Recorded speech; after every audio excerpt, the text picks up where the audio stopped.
Hey, it is your buddy Peace and Harmony with you here today.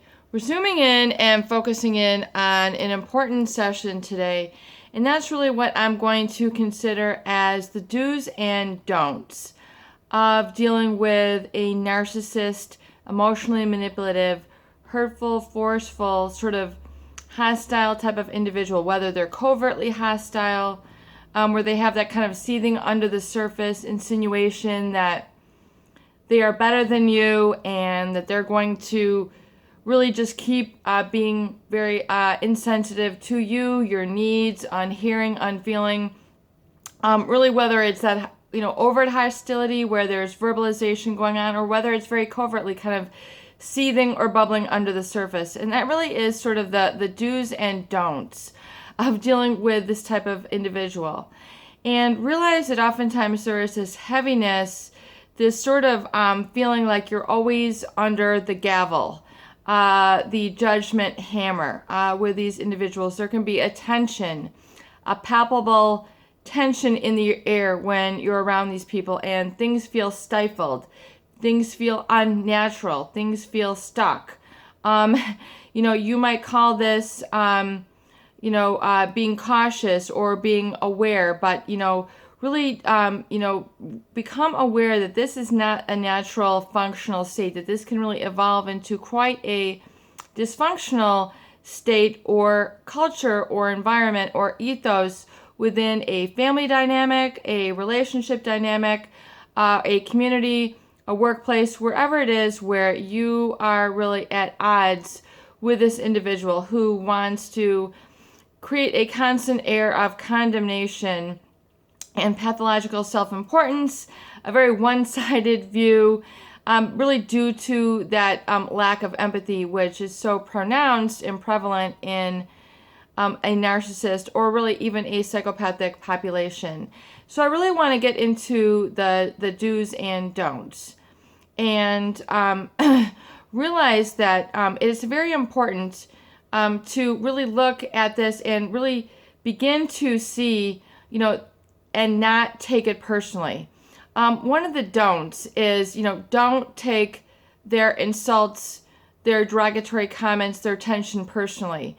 This is kind of like, is the sound, if someone was clapping in the forest, and no one was there to hear it, would it still be a clap? There's that age-old philosophy, if you clap in the forest, is it, can it still be heard if no one were to hear it? So in other words, this person, regardless of the situation, is going to find an individual to target, to scapegoat, to gaslight, to brainwash, to get whatever it is that they want. This is just how they operate in life. You happen to be really kind of, as a bystander. You happen to be the one witnessing it. You happen to be the one present. So number one is don't take it personally. And really don't take it to heart. Don't take it at face value.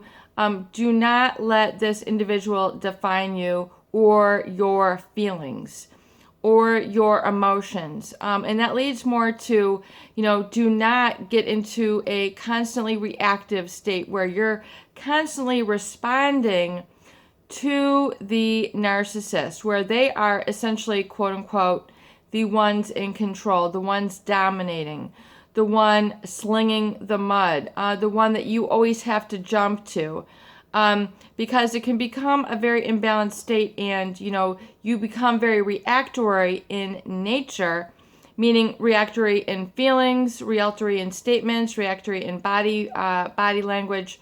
So do not get into this reactive state, and do not really respond to the accusations, the pattern interrupt, the sort of truncating you, getting you at the root where, you can't think for yourself, feel for yourself, and really experience the positive emotions.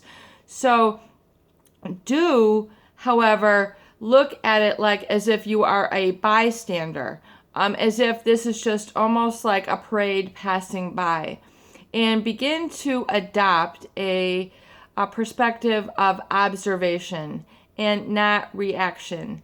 And as we're stating here, do not take it personally.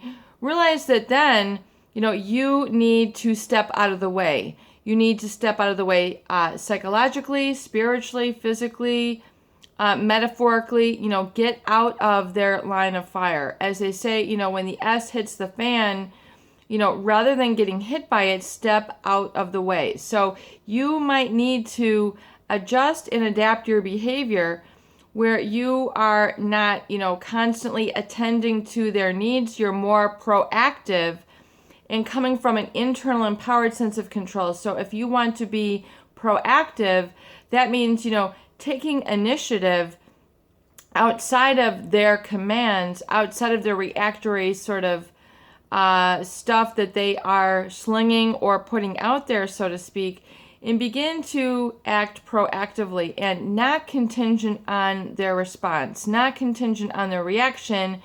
Do it for the sake of doing it, something positive. So I oftentimes find that people are under the weight of such heaviness, tension, and depression that they can't act proactively anymore. They have a difficulty taking initiative. They have difficulty feeling happy. They have difficulty smiling. They have difficulty feeling joyful, spontaneous, playful. So realize that those are the do's.